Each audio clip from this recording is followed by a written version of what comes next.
Hello friends, আসসালামু আলাইকুম। Welcome back to my channel. আজকের ভিডিওতে আমি আপনাদের সাথে খুবই সহজভাবে পাকা আমের জুস বানিয়ে দেখাবো। আশা করি ভিডিওটা আপনাদের কাছে ভালো লাগবে। তো ভিডিওটা শুরু করার আগে যারা এখনো আমার চ্যানেলটা সাবস্ক্রাইব করেননি তারা অবশ্যই আমার চ্যানেলটা সাবস্ক্রাইব করে আমার সাথেই থাকবে।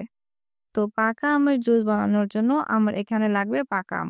আমি এখানে একটা বড় সাইজের পাকা আম নিয়ে নিয়েছি। আমি এখানে ফজলি আম নিয়ে নিয়েছি। আপনারা কিন্তু যে কোনো আমই এখানে নিয়ে নিতে পারেন। তো এখন আমি আমগুলোকে এভাবে খোসা ছাড়িয়ে একটা ছুরির সাহায্যে পিস পিস করে কেটে নেব। তো আমার বোন একটু আম কাটতেছিল, ও বলল একটু ডিজাইন করে নেবে। এজন্য একটু ডিজাইন করে নিল। তো এখন আমি এই আমগুলো থেকে এভাবে খোসা ছাড়িয়ে পিস পিস করে নিয়ে আলাদা একটা বাটিতে নিয়ে নেব।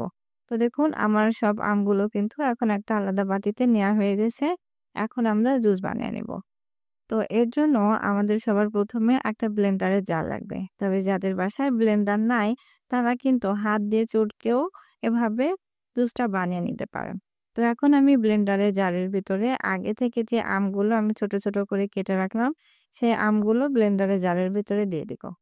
তারপর আমি এখানে দিয়ে দিছি ১ চিমটি পরিমাণ লবণ আর দিয়ে দিছি ৫০ গ্রাম পরিমাণ চিনি।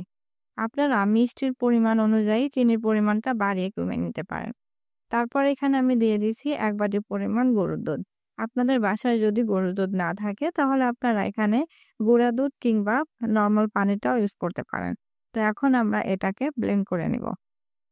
তো দেখুন আমার আমের ব্লেন্ড করা কিন্তু হয়ে গেছে। এখন আমি এগুলোকে গ্লাসে ঢেলে নেব।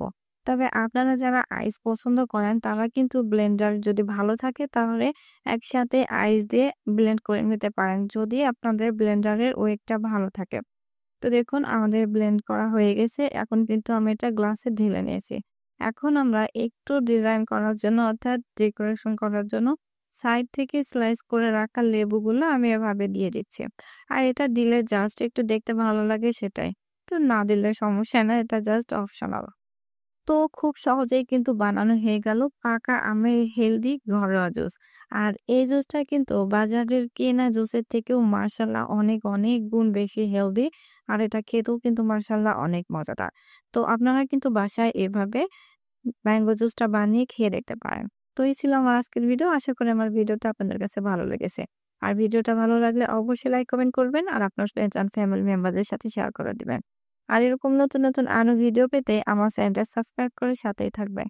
আজ এ পর্যন্ত, সবাই ভালো থাকবেন, সুস্থ থাকবেন। আল্লাহ হাফেজ।